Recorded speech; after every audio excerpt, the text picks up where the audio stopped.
Hollywood silver screen presenting the peripheral part 2।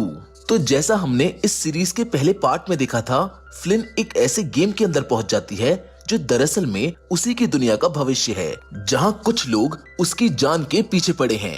अब Flint खुद को और अपने परिवार को उन लोगों से कैसे बचाती है, आइए जानते हैं। अब बर्टन और कॉनर फ्लिन से अपने लिए भी फ्यूचर में रोबोट स्टफ बनाने को कहते हैं, क्योंकि उन्हें भी 2099 में जाके फ्लिन की हेल्प करनी थी। अब इसी सिलसिले को लेकर फ्लिन फ्यूचर में फिर से अपने पेरिफेरल स्टफ में जाकर लेव के साथी ऐश से बर्टन और कॉनर के लिए पेरिफेरल स्टफ बनाने को कहती है और उससे पूछती है कि यहाँ लोगों को इतनी कमी क्यों है, जिस पर विल्फ और ऐश उसे वहाँ एक म्यूजियम में लेकर जाते हैं। वहाँ पर वो उसको बताते हैं कि 4 जैकपॉट यानी इवेंट्स की वजह से यहाँ की लगभग 80% आबादी खत्म हो गई है, जिसमें पहला इवेंट था ब्लैकआउट, जिसमें पूरी दुनिया की इलेक्ट्रिसिटी खत्म हो गई। जिसके बाद दूसरे इवेंट में अर्थ पर एक जानलेवा वायरस फैल गया जो अपने साथ कई करोड़ लोगों को ले गया। तीसरे इवेंट में 40 सालों तक यहाँ पर अर्थक्वेक और सुनामियां आई, जबकि चौथे इवेंट में अमेरिका पर कुछ आतंकवादियों ने न्यूक्लियर हमला कर दिया, जिससे ना जाने कितने लोग मारे गए। ये सब जानने के बाद फ्लिन वापस आ जाती है, जहाँ बर्टन उससे पूछता है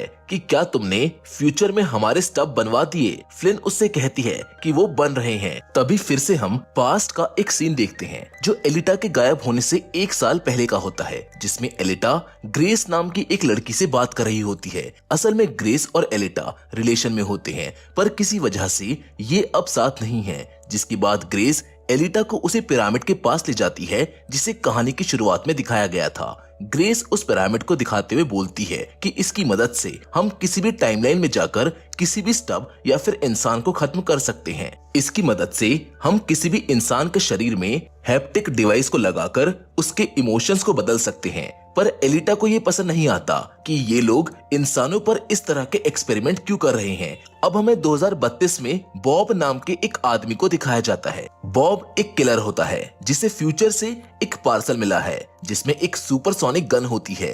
तभी उसके पास एक आदमी का कॉल आता है। वो बॉब से कहता है कि तुम्हें फ्लिन और बर्टन को मारना होगा, वरना उनकी जगह तुम्हारी बेटी मरेगी। बॉब को अपनी बेटी की जान बचाने के लिए उनकी बात माननी पड़ती है। अगली सुबह बर्टन फ्लिन को हॉस्पिटल लेकर जाता है। वहीं दूसरी तरफ बॉब एक ब्रिज पर अपनी गाड़ी को खराब करने का नाटक करता है, क्योंकि थोड़ी देर बाद फ्लिन और बर्टन इसी ब्रिज से आने वाले थे। पर उनसे पहले फ्लिन की दोस्त एन वहां पर आ जाती है। वो बॉब की कार को देखकर उसे अपनी कार में कहीं छोड़ने को कहती है। इतने में ही फ्लिन और बर्टन वहां पर आ जाते हैं और तभी बॉब उन पर हमला कर देता है। डिफेंस में बर्टन भी उस पर गोली चलाता है, लेकिन वो बच जाता है। पर तभी पीछे से एन फ्लिन को बचाने के लिए बॉब को शॉटगन से उड़ा देती है, जिसके बाद वो उसको टॉमी के हवाले कर देते हैं। घर वापस जाकर फ्लिन वापस फ्यूचर में जाती है। वो विल्फ से मिलकर कहती है कि ये कौन है जो बार बार मुझ पर और मेरी फैमिली पर हमला करवा रहा है, जिस पर फ्लिन उसको बताता है कि ये आरआई कंपनी की हेड चेरिस है। फ्लिन विल्फ से कहती है कि हमें उससे एक मीटिंग करनी होगी। वो चेरिस से मिलने अकेले ही जाती है। फ्लिन चेरिस से मिलकर उसको कहती है कि तुम मेरे और मेरी फैमिली के पीछे क्यों पड़ी हो, जिस पर चेरिस उसको कहती है कि अगर तुम मुझे मेरी चुराई हुई चीज दे दोगी तो मैं तुम्हारा पीछा छोड़ दूंगी। जिस पर फ्लिन उसको कहती है कि मेरे पास तुम्हारी कोई चीज नहीं है। ये सुनकर चेरिस उसको बताती है कि फिर तो मुझको तुम्हारी फैमिली और तुम्हें मारना ही पड़ेगा। ये सुनते ही फ्लिन को गुस्सा आ जाता है और वो चेरिस को पटक देती है और बहुत बुरी तरह से मारती है। वो उसे कहती है कि अगर तुम मेरी फैमिली के आसपास भी दिखी ना तो तुम मारी जाओगी। ये बोलकर वो वहां से चली जाती है। उधर साल 2032 में हम टॉमी को देखते हैं, जो बॉब को पुलिस स्टेशन ले जा रहा होता है। तभी एक इनविजिबल कार आकर टॉमी की कार को उड़ा देती है और बॉब को कोई बचाकर ले जाता है। उधर फ्यूचर में फ्लिन विल्फ के पास होती है। वो उससे बोलती है कि चेरिस शायद मेरे पीछे इसलिए पड़ी है क्योंकि वो मुझसे एलिटा का चुराया हुआ डेटा चाहती है। इसके बाद वो दोनों एक दुकान में चले जाते हैं। असल में इस दुकान वालों ने एलिटा का पेरिफेरल स्टफ बनाया होता है। विल्फ वहाँ के एक आदमी से एलिटा का पता पूछता है, पर वो कुछ नहीं बताता, जिस पर फ्लिन उस आदमी को पीटने लग जाती है। तब वो बोलता है कि मैं तुम्हें कुछ नहीं बता सकता, क्योंकि एलिटा के साथ अब नियो प्राइम भी शामिल है। अगर मैंने तुम्हें कुछ भी बताया तो वो हमें मार देंगे। नियो प्राइम एक आतंकवादी संगठन है और शायद एलिटा भी अब इसमें शामिल है। उधर फ्यूचर में हम लेव के साथ ही ऐश को देखते हैं जो बर्टन और कॉनर के पेरिफेरल स्टफ बना रही होती है। वहीं 2032 में जब बॉब की आंख खुलती है तो वो अपने आप को कॉर्बेल के घर पर पाता है। वो जैसे ही कॉर्बेल को मारने की कोशिश करता है तभी कॉर्बेल की वाइफ उसे बिजली का एक शॉक दे देती है क्योंकि उन्होंने बॉब के गले पर एक इलेक्ट्रिक कॉलर लगाया था जिसका रिमोट कॉर्बेल की वाइफ के पास था।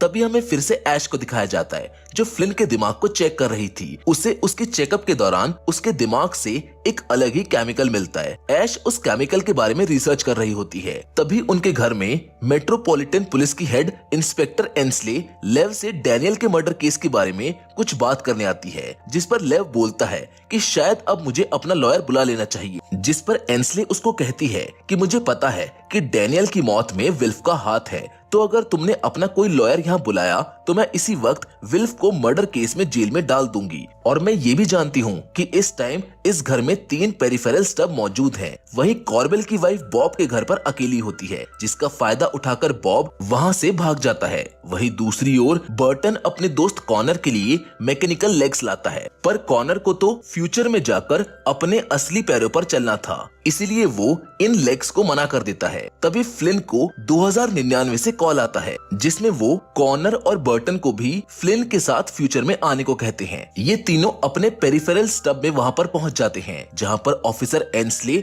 उन्हें अपना इंट्रोडक्शन देती है और उन तीनों को जू नाम की जगह पर ले जाती है जहाँ मेट्रोपॉलिटन पुलिस की ट्रेनिंग हुआ करती थी। एंसले वहाँ अपने हाथ के इशारे से एक बड़ी बिल्डिंग खड़ी कर देती है और अपनी असिस्टेंट बीट्राइस को बर्टन और कॉनर के साथ ट्रेनिंग के लिए उस बिल्डिंग में भेज देती है जहाँ बीट्राइस उन्हें कहती है कि तुम्हें यहाँ के सबसे ऊपर के फ्लोर पर जाना है, लेकिन हर फ्लोर पर तुम्हें पहले से ज्यादा आदमी मिलेंगे जो तुम्हें मारने के लिए ही प्रोग्राम किए गए हैं। अब कॉनर और बर्टन तो आर्मी के सोल्जर्स थे, वो सभी गार्ड्स को मारते हुए आखिरी फ्लोर तक पहुंच जाते हैं। उधर बाहर एंसले फ्लिन को बताती है कि हमारी टाइमलाइन में कॉनर एक विकलांग नहीं है और तुम्हारी भी शादी टॉमी से हो गई है, पर तुम्हारी टाइमलाइन में रिसर्च इंस्टीट्यूट ने छेड़छाड़ कर दी जिसकी वजह से तुम्हारी टाइमलाइन थोड़ी सी चेंज हो गई। जिसके साथ एंसले उसको ये भी बताती है कि आरआई की समय में छेड़छाड़ की वजह से तुम्हारी टाइमलाइन में जैकपॉट इवेंट बहुत जल्द आएगा। उधर फ्लिन की मॉम को अचानक से दिखना बंद हो जाता है और वो बेहोश होकर नीचे गिर जाती है,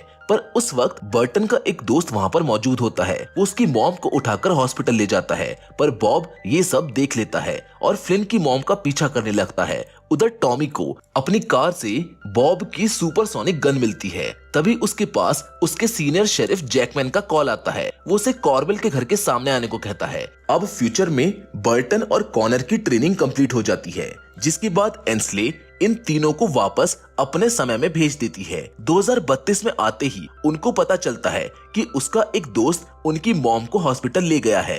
रास्ते में बर्टन अपने हेप्टिक डिवाइस से उनके उस दोस्त से कनेक्ट होने की कोशिश करता है, पर वो हो नहीं पाता, जिससे वो समझ जाता है कि हॉस्पिटल में कुछ तो गड़बड़ है। असल में उधर बॉब ने हॉस्पिटल में जाकर बर्टन के दोस्त को मार दिया है और उनकी मॉम को भी बंदी बना लिया है। अब टॉमी भी कॉर्बेल के घर जैकमैन से मिलने पहुंच जाता है। वहाँ पर कॉर्बेल की वाइफ की बॉडी पड़ी थी जिसे बॉब ने मारा था, जहाँ जैकमैन टॉमी से कहता है कि तुम कॉर्बेल की वाइफ की मौत का इल्जाम फ्लिन और बर्टन पर लगा दो और अगर तुम ऐसा नहीं करोगे तो मैं ये इल्जाम तुम पर लगा दूंगा। असल में जैकमैन पैसों के लिए कॉर्बेल के लिए काम करता है और उसने ही बॉब को बचाया भी था। जिसके बाद हमें फ्यूचर में एंसले को दिखाया जाता है जिसके पास चेरिस मिलने आती है। वो एंसले से कहती है कि एलिटा ने हमारा न्यूरल एडजस्टमेंट का डेटा चुराया है जिसके पीछे लेव भी लगा है और अगर वो डेटा लेव के हाथ में लग गया तो बहुत गलत होगा, इसलिए तुम उसे और फ्लिन को मार दो। उधर हॉस्पिटल में बॉब फ्लिन की मॉम से कहता है कि ये सब मैं अपनी बेटी को बचाने के लिए कर रहा हूँ। तभी बाहर बर्टन और फ्लिन भी पहुँच जाते हैं। वो बाहर से ही अपने कैमरे की मदद से दीवारों के आर पार देख लेते हैं, जिससे बर्टन समझ जाता है कि किलर कौन है। वो बाहर से ही उस पर एक गोली चला देता है जिससे बॉब मारा जाता है। तभी हमें 2032 में ऐश को दिखाया जाता है जो अपने एक साथी से कोड लैंग्वेज में बात कर रही होती है। वो किसी बैक्टीरिया के बारे में बात कर रहे होते हैं। इनकी बातों से लगता है कि ये लेव के साथ बस अपने किसी मतलब से काम कर रहे हैं। असल में तो इनका प्लान कुछ और ही है, पर लेव इनकी कोड लैंग्वेज समझ जाता है और वो ऐश के साथी को मारने की धमकी देता है कि मुझे अपना प्लान बताओ वरना ये मारा जाएगा। जिस पर ऐश उसको बता ही देती है कि एलिटा ने रिसर्च इंस्टीट्यूट से कुछ डेटा चुराया था जिसे उसने बर्टन के हैप्टिक डिवाइस में डाला था, पर गलती से उस डिवाइस को पहले फ्लिन ने इस्तेमाल कर लिया, जिसकी वजह से अब वो डेटा एक बैक्टीरिया के रूप में फ्लिन के दिमाग में है। एलिटा उस डेटा को नियो प्राइम को देने वाली थी, जिससे वो इस दुनिया को नष्ट करके एक नई दुनिया बनाएगा। ये सब जानने के बाद लेव उन दोनों को छोड़ देता है और कहता है कि आगे से मेरे पीछे कोई काम मत करना। साल 2032 में टॉमी जैकमैन की बातों से बहुत परेशान होता है क्योंकि वो अपने दोस्तों को नहीं फंसा सकता। वो वापस कॉर्बेल के घर जाता है और जैकमैन को गन दिखाते हुए कहता है कि अब मेरी कहानी सुनो। बॉब यहाँ आया, उसने पहले जैकमैन को गोली मारी और फिर कॉर्बेल को जख्मी किया। जैकमैन उसकी बात पर हंसने लगता है, पर तभी टॉमी उसको गोली मारकर मार देता है और कॉर्बेल पर सोनिक गन से हमला करके उसको नीचे गिरा देता है। जिसके बाद वो अपने साथी पुलिस वालों को भी कॉल करके यहाँ पर बुला लेता है और उनको बताता है कि बॉब ने इन दोनों को मार दिया।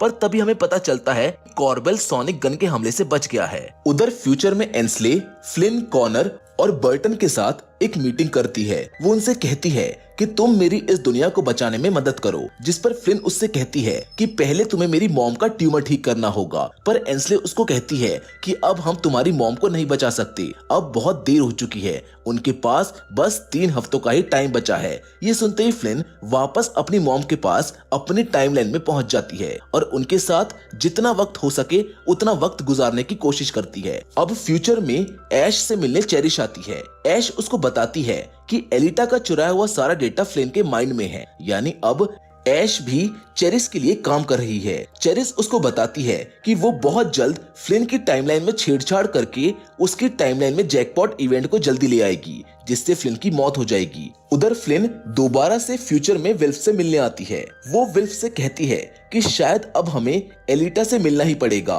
पर विल्फ उसको कहता है कि हमें नहीं पता कि एलिटा कहाँ पर है। जिस पर फ्लिन अपने हैप्टिक डिवाइस की मदद से विल्फ के दिमाग में जाकर उस जगह का पता लगा लेती है जहां विल्फ और एलिटा बचपन में जाया करते थे। वो दोनों उसी जगह पर पहुंच जाते हैं जहां एलिटा का बच्ची वाला स्टब मौजूद होता है। एलिटा फ्लिन से यहाँ से जाने को कहती है और खुद विल्फ को अपने साथ अकेले में कुछ बात करने के लिए ले जाती है। वो उससे कहती है कि क्या तुम्हें ये जगह याद है, पर विल्फ को वो जगह याद ही नहीं होती है। तभी वहाँ पर बड़ी एलिटा आ जाती है जो विल्फ को बताती है कि हम दोनों के सर में एक इम्प्लांट लगाया गया था जिससे हमारी यादें मिटा दी गई थी, पर जैसे ही मैंने वो इम्प्लांट अपने दिमाग से हटाया मुझे सब कुछ याद आ गया कि कैसे क्लेप्ट और लेव ने मिलकर हम दोनों की फैमिलीज को मारकर इसी जगह पर दफना दिया था। असल में क्लेप्ट एक बहुत पावरफुल संस्था है।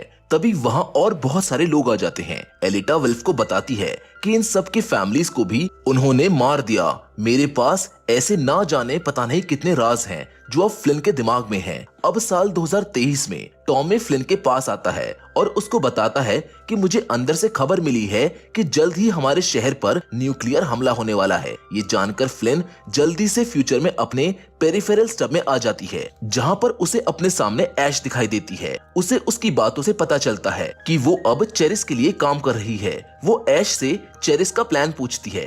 वो फ्लिन को बताती है कि चेरिस तुम्हारी टाइमलाइन में एक जैकपॉट इवेंट की मदद से तुम्हें और तुम्हारी पूरी फैमिली को मारना चाहती है। अब उसी टाइमलाइन में कॉनर भी होता है। फ्लिन सीधा कॉनर के पास जाती है और उसे अपना प्लान बताती है। वो अपने इस प्लान में इंस्पेक्टर एंस्ले को भी शामिल करती है। वो एंस्ले से उसका एक और ऐसा पेरिफेरल स्टब बनवाने को कहती है जिसमें उसके शरीर के साथ साथ उसके दिमाग का एलिटा वाला डेटा भी मौजूद हो, जिसके साथ वो उससे RI यानी कि रिसर्च इंस्टीट्यूट के स्टब पोर्टल का एक्सेस मांगती है। जिस पर एंस्ले उसकी बात मान तो लेती है, पर वो उसको कहती है कि तुम्हें उस डेटा के साथ छेड़छाड़ नहीं करनी चाहिए। वो डेटा हमारी दोनों की टाइमलाइन को खत्म कर सकता है। जिसके बाद फ्लिन RI में जाकर वहाँ के सभी स्टब गार्ड्स को मार देती है और वहाँ रखी एक टाइम वॉच से स्टब पोर्टल को खोल देती है। अब हमें फ्लिन का पूरा प्लान समझ में आ जाता है। असल में वो इस पोर्टल की मदद से वापस अपनी टाइमलाइन में जाकर कॉर्नर से अपने आप को गोली लगवा लेगी जिससे वो मर जाएगी और चेरिस उसका पीछा छोड़ देगी।